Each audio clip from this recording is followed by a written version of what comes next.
अस्सलाम वालेकुम दोस्तों, मेरा नाम है अली उमर सलाम की तरह मौजूद है और आप देख रहे हैं इस वक्त क्रिकेट लवर अली शो को। किसको देखना तो बनता है दोस्तों, आप बात करने जा रहे हैं, बात करेंगे हसनैन के हवाले से। बड़ी अपडेट निकलकर सामने आ रही है भाई हसनैन के हवाले से। हसनैन बैक इन एक्शन होने जा रहे हैं। किस टीम की तरफ से मैच खेलते हैं और कहां पर खेलते हुए नजर आएंगे बैन के बाद वो आपको बताएंगे। बात करेंगे इंडियन मीडिया में भी बाबर आजम के चर्चे हैं भाई, खुले चर्चे हैं। बाबर आजम इंडियन मीडिया में भी ट्रेंड कर रहे हैं, क्या कहानी वो आपको बताएंगे।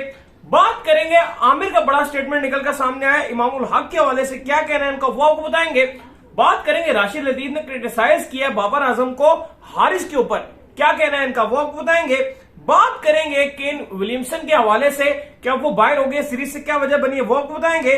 और लंका प्रीमियर लीग के हवाले से कुछ अपडेट आ रही है वो भी आप लोगों से शेयर करेंगे। तो अगर आप हमारे चैनल पर नए और पहली दफा आए चैनल को आदमी सब्सक्राइब करें और साथ लेके बेल आइकन ना भूलिएगा। तो बात का आगाज करते हैं नंबर वन खबर के साथ जो हमारे पास आ रही है। दोस्तों, नंबर वन खबर आ रही है वो हमारे पास ये खबर निकलकर सामने आ रही है कि इंडिया के जितने फॉर्मेट चले हसनैन के उनसे बात कर लेते हैं। तो हसनैन जो है वो बैक इन एक्शन होने जा रहे हैं। जब से इनके ऊपर आपको पता है कि बैन लगा था, काफी इनका दिल जो है टूट गया था, लेकिन अब इनको 100 बॉल टूर्नामेंट जो कि इंग्लैंड के अंदर खेला जाना है उसमें पिक कर लिया गया। भाई किस टीम की तरफ से पिक किया? बिल्कुल, ओवल इनविजिबल ने हसनैन को साइन कर लिया और जैसे ही क्रिकेट ऑस्ट्रेलिया ने अनाउंस किया था कि इनका एक्शन क्लियर हो गया, क्योंकि जो रिपोर्ट आई थी वो क्रिकेट ऑस्ट्रेलिया को भिजवा दी थी आईसीसी ने, क्योंकि वहीं पर उनका एक्शन रिपोर्ट हुआ था।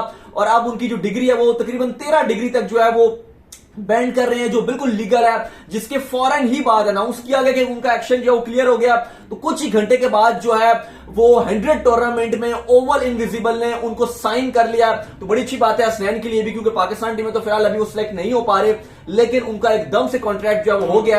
तो ऐसा नहीं है कि बिग बैश में अगर वो उनका एक्शन इलीगल पाया गया था तो दोबारा भी उनके लिए मसले हो, फौरन उनको कॉन्ट्रैक्ट जो उन्हें मिल गया। बहुत बड़ी बात है जी कि उनको कॉन्ट्रैक्ट जो है। और सबसे ज्यादा जो क्रेडिट जाता है वो नेशनल हाई परफॉर्मेंस सेंटर के जो कोच है उमर राशिद, उनको जाता है। और उमर राशिद बड़े अच्छे कोच हैं और वो वुमेन्स के साथ भी बड़े अच्छे काम करते रहे हैं कोचिंग में। सही है, तो इतनी डीप नॉलेज है आपको उनके बारे में। अच्छे कोच है उमर राशिद। इसके बाद जो अपडेट आ रही है जी वो आ रही है इमामुल हक के हवाले से। तो आमिर का जो है ना वो स्टेटमेंट निकलकर सामने आया है इमामुल हक के हवाले से। उनका ये कहना है कि नेक्स्ट बिग थिंग होने जा रही है पाकिस्तान क्रिकेट में इमामुल हक जी।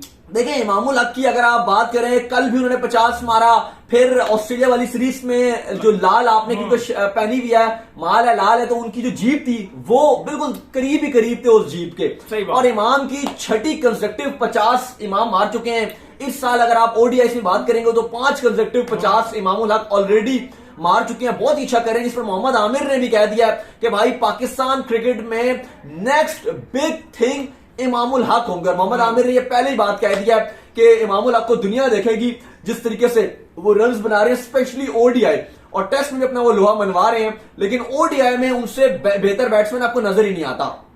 तो वो भी बड़ा हाईली रेट कर रहे हैं। तो इसके बाद जो अपडेट आ रही है जी वो आ रही है बाबर आजम के हवाले से। तो बाबर आजम को ना सिर्फ पाकिस्तान बल्कि दुनिया भर के साथ साथ क्रॉस द बॉर्डर भी बहुत हाईली प्रेज किया जा रहा है। पहले मैच से जो है बाबर आजम जो है इस वक्त ट्रेंड बने हुए हैं इंडिया के अंदर। बाबर आजम को बहुत पसंद किया जा रहा है भाई। देखिए, जिस तरह पहले थोड़ा सा मैं एक बात बता दूं कि इमाम भी बड़ा जबरदस्त फॉर्म में है, बाबर भी बड़ा अच्छा खेल रहे हैं। तो अगर आप करंटली पाकिस्तान की अगर आप जो टॉप ऑर्डर की अगर आप एवरेज देखेंगे तो पहले होता था कि हम डॉट्स बहुत खेलते थे। स्पेशली अगर आप पीछे चले जाए, मिसबा के दौर में भी चले जाएं, या आप 2015 तक भी अगर आप देखें, तो हमारा सबसे बड़ा मसला ये था कि हम डॉट्स बहुत खेलते थे ओडीआई में, और जिसकी वजह से हम हारते थे। अब अगर आप करंटली देखें तो लास्ट 4 साल में पाकिस्तान की टीम ने सबसे कम ओडीआईएस में डॉट बॉल्स खेले हैं, और ये परसेंटेज पाकिस्तान की तकरीबन 46 है। पाकिस्तान के बाद ऑस्ट्रेलिया आता है जिसने उससे कम खेले हुए हैं, फिर भारत आता है, लेकिन पाकिस्तान नंबर 1 पे, ऑस्ट्रेलिया 2nd पे, इंडिया 3rd पे, इंग्लैंड 4th पे, साउथ अफ्रीका फिर उसके बाद। पहले तो हम लटका ही देते थे ना मैच। अब वजह यह है कि बाबर की अगर आप लास्ट 30 इनिंग्स देखेंगे तो तकरीबन ऑलमोस्ट 99 की एवरेज बाबर की जा रही है। मिलता है बाबर उसको मारता है, या सिंगल डबल करते हैं, सिंगल डबल लाजमी करते हैं, डॉट्स नहीं खेलते। अगर विकेट पे खड़े हैं तो सिंगल करते रहते हैं। और इमाम की भी अच्छी बात है कि वो सिंगल डबल करते रहेंगे। ठीक है, बाउंड्रीज नहीं भी लग रही ना तो सिंगल डबल करते रहेंगे, और ये पूरा क्रेडिट जाता है बाबर को, इमाम को। और इवन फखर का एक आध मैचेस में बल्ला उनका नहीं चला, लेकिन वो भी डॉट्स बॉल कम ही खेलते हैं। तो बाबर, इमाम को फुल क्रेडिट जाता है, और फिर साथ फखर को भी जाता है, क्योंकि इन तीनों ने सबसे ज्यादा आपकी 4 साल में जो ओडीआईएस में जो गेंदें खेली हैं वो इन तीनों ने ही खेली हैं, और इन तीनों ने डॉट्स बॉल नहीं खेले हैं, जिस वजह से पाकिस्तान ने सबसे कम डॉट बॉल्स खेले हैं। और यही वजह बनी है कि कल भी हमारे इमाम ने भी जबरदस्त बल्लेबाजी की, बाबर तो हरकारी कर रहे हैं। नो कंसेक्टिव 50 मारकर दुनिया में फिर अपना एक नया रिकॉर्ड बना दिया। और अगर आप आज सुबह देखें तो हर जगह बाबर के चर्चे चल रहे हैं, सोशल मीडिया में, भारत की भी अगर अखबारों की बात करें, इवन मैं देख रहा था उनके बहुत सारे ऐसे चैनल हैं, चाहे आप न्यूज 24 ले लें, एबीपी न्यूज ले लें, IBN देख लें, हिंदुस्तान टाइम्स देख लें, इंडिया टुडे देख लें, अच्छा इंडिया टीवी देख लें। खैर इंडिया टीवी की मुझे एक बात याद आ गई, इंडिया टीवी ने तो इवन हमारे शो का जो क्लिप है वर्ल्ड कप में वो तक उन्होंने चला दिया था। हम खैर पाकिस्तान और बांग्लादेश का किसी के साथ मैच था और हम नागिन डांस वो क्वालिफायर था वर्ल्ड कप का, अभी मतलब वो सुपर 12 के लिए क्वालिफायर था, तो वो बांग्लादेश का मैच था। तो वैसे हम शुगल मेले में बांग्लादेश क्वालिफाई हो गई, तो हमने ऐसे जो नागिन नुगिन कर दिया शुगल मेले में। तो उन्होंने ये डाल दिया था कि देखें पाकिस्तान मीडिया कितनी बुकलाहट का शिकार है पहले ही।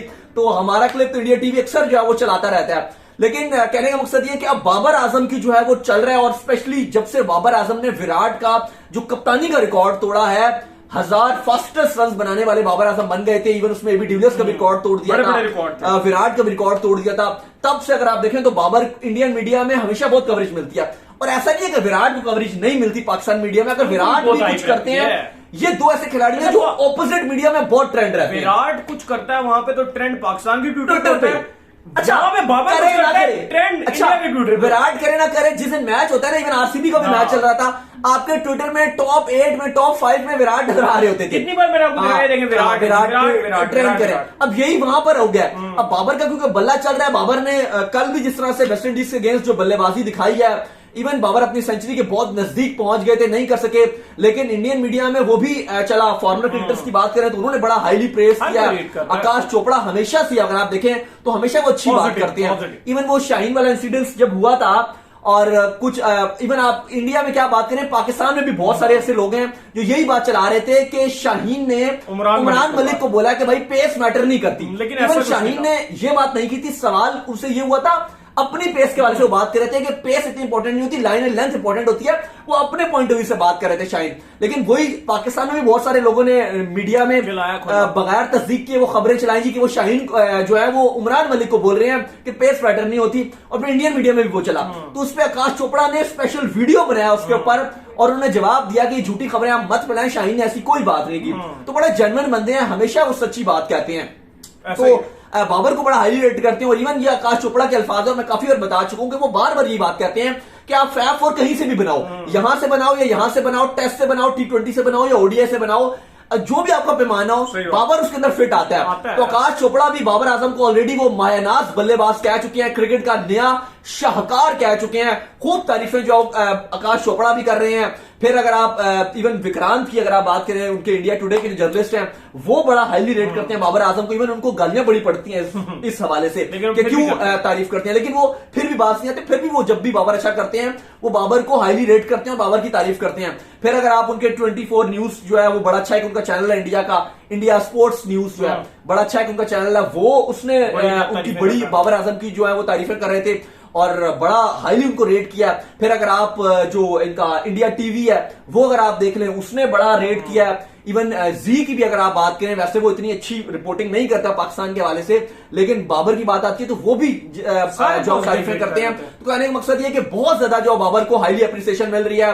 बाकी फॉर्मर खिलाड़ियों की बात करें तो वो तो इंग्लैंड हो जाए, ऑस्ट्रेलिया हो जाए, हर जगह से फॉर्मर खिलाड़ी, कमेंटेटर्स खूब बाबर आजम की जो तारीफें कर रहे हैं। अच्छा, इसके बाद जो खबर आ रही है वो राशिद लतीफ के हवाले से आ रही है। उन्होंने थोड़ा बाबर आजम को क्रिटिसाइज किया है। उन्होंने ये कहा कि बाबर आजम ने जो है सीरीज स्टार्ट होने से पहले आगे कहा था कि हारिस जो है वो ओपनर है, इसको हम पीछे कैसे चांस दें, हम इसको नहीं चांस दे सकते, बड़ा मुश्किल रहेगा मतलब हमारे लिए।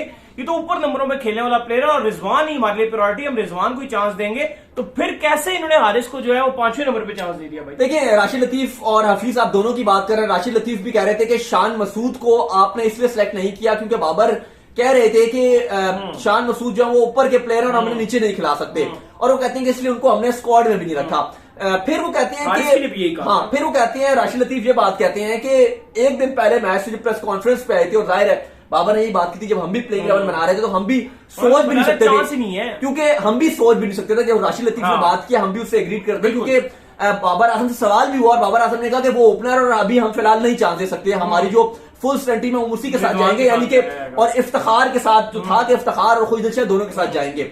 लेकिन राशिद लतीफ ये कह रहे हैं कि प्रेस कॉन्फ्रेंस से एक दिन पहले बाबर आजम ने कहा कि हारिस टॉप ऑर्डर का प्लेयर है, ओपनर है और हम उसे मिडिल ऑर्डर में चांस नहीं दे सकते, लेकिन वो कहते हैं कि फिर मिडिल ऑर्डर में इन्होंने उसको क्यों चांस दिया, और इस तरह से प्लेयर खराब हो जाता है क्योंकि वो ओडीआई का प्लेयर नहीं है और मिडिल ऑर्डर का वो स्पेशली प्लेयर नहीं है। अगर आपने खिलाना है उसको तो आप ऊपर के नंबरों पे खिलाएं। वो T20 में परफॉर्मेंस दिखाकर आ रहा है, ऐसा ओपनर आ रहा है पेशावर जल्मी की तरफ से, लेकिन आप उसको मिडिल ऑर्डर में खराब कर रहे हैं। सही बात है, बात तो ठीक है, क्योंकि जिस तरह से वो कल भी आए थे हारिस, पहली बॉल में वो हिट मारना चाह रहे थे, किल हुसैन को नहीं लगा, फिर दूसरी पे उन्होंने मारा ऊपर, इवन वो 2 रन बने, फिर आके एकदम उन्होंने स्वीप पे चौका ले लिया, फिर जोसेफ आए तो उसमें वो थोड़ा तेज बॉल निकल रहा था, अच्छा लाइन एंड लेंथ उन्होंने पकड़ी हुई थी, तो थोड़ा पजल हो गया क्योंकि हर बॉल पे वो हिट करना चाह रहे थे। तो बात तो ठीक है कि थोड़ा सा उनको टाइम चाहिए अभी।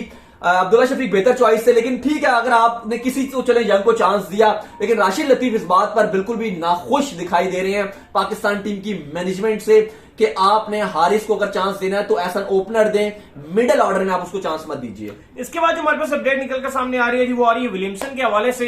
तो केन विलियमसन जो है वो आउट हो चुके हैं अगेंस्ट इंग्लैंड सीरीज से अभी, क्योंकि उनको जो कोविड है वो पॉजिटिव आ गया भाई फिलहाल। बिल्कुल, केन विलियमसन दूसरे टेस्ट मैच जो जारी हो सारी है, कल उसका पहला दिन था, आज उसका दूसरा दिन है, नहीं खेल रहे हैं विलियमसन। टॉम लैथम कप्तानी कर रहे हैं क्योंकि कोविड पॉजिटिव आ गया था जिसकी वजह से वो बाहर हो गए थे। लेकिन अगर आपके साथ मैच का भी पहले दिन का हाल हवाल शेयर कर लें तो न्यूजीलैंड का पलड़ा बड़ा भारी नजर आ रहा है। इवन पहला टेस्ट मैच हारे हैं लेकिन शानदार किस्म का कम बैक किया है और 318 रन कल बोर्ड पे लगा दिए थे उन्होंने 4 विकेट के नुकसान पे।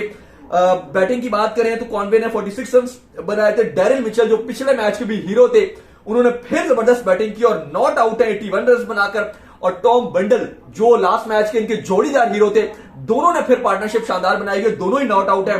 बंडल 67 रन बनाकर नॉट आउट है और डेरिल मिचेल 81 रन 81 रन बनाकर नॉट आउट है, जिन्होंने 2 छक्के और 9 चौके जो है वो मारे थे। इसके बाद जो अपडेट आ रही है जी वो आ रही है लंका प्रीमियर लीग के हवाले से। तो उनकी डेट्स जो है शेड्यूल वो अनाउंस कर दिया गया है कि कब से कब तक जो है लंका प्रीमियर लीग जो है वो इस साल खेली जाएगी, जिसकी वजह से हमारे ओडीआई सीरीज जो है लंका ने मार दी थी। कब से कब तक है? देखिए वैसे तो हम लीग्स में इतना इंटरेस्ट शो नहीं करते, लेकिन कहने का मकसद ये है कि जो लीग्स लंका प्रीमियर लीग थी इसकी डेट्स इंपॉर्टेंट है आपकी टेस्ट सीरीज के लिए भी, क्योंकि उसके साथ उन्होंने टेस्ट सीरीज भी अनाउंस कर दी थी। एशिया कप भी हाँ, फिर एशिया कप भी था, तो इसलिए उन्होंने आपकी ओडीआई सीरीज खत्म कर दी है ताकि हम आपकी फॉरेन टेस्ट सीरीज के बाद जो है हम अपनी लंका प्रीमियर लीग कराएं और फिर एशिया कप करवा लें। तो डेट्स अनाउंस किए, वो 31 जुलाई से लंका प्रीमियर लीग शुरू होगी, जबकि 21 अगस्त को ये खत्म होगी। अब एशिया कप देखें 27 अगस्त से शुरू होता है या फिर आपका ये 24 अगस्त से शुरू होता है, क्योंकि पाकिस्तान क्रिकेट बोर्ड चाहता है कि ट्राई नेशन सीरीज में पार्टिसिपेट करे, जिसकी वजह से उन्होंने रिक्वेस्ट की थी। इवन बांग्लादेश भी चाहता है कि पाकिस्तान उसके अंदर पार्टिसिपेट करे, क्योंकि न्यूजीलैंड, पाकिस्तान और बांग्लादेश होंगे, जिस वजह से बांग्लादेश और पाकिस्तान दोनों ने ही रिक्वेस्ट की थी श्रीलंका से कि एशिया कप को आप 24 से करवा लीजिए। अब देखें 21 तारीख से अगर ये खत्म होगी तो इजी है, आप 24 तारीख से जो है वो शुरू करवा सकते हैं अपना एशिया कप, और आपके क्वालिफायर्स जो है वो भी शुरू होंगे। शायद उनकी भी डेट्स थोड़ी कम कर दी है और कहा जा रहा है कि शायद 17 तारीख से जो है वो आपके एशिया कप के जो क्वालिफायर्स होंगे, जो मेन राउंड के लिए आपको एक टीम चाहिए होगी, वो फिर 17 या 18 तारीख से फिर शुरू कर देंगे। तो उम्मीद करते हैं कि आज हमारा शो आपको आएगा पसंद आया। वीडियो को लाइक कीजिए, हमारे चैनल को सब्सक्राइब कीजिए, साथ लगे बेल आइकन को बजाइए और एक और काम कीजिए, इंस्टाग्राम में मुझे फॉलो कर लीजिए, वहां पर मैं मौजूद हूं दाऊद क्रिकेट के नेम से। अगर आपको कोई सवाल हो तो भेजिएगा, इनको भी फॉलो कीजिए। मैं मौजूद क्रिकेट के नाम से लिंक डिस्क्रिप्शन में जाइए, फॉलो कीजिए। बाय बाय, ख्याल रखिएगा, अल्लाह।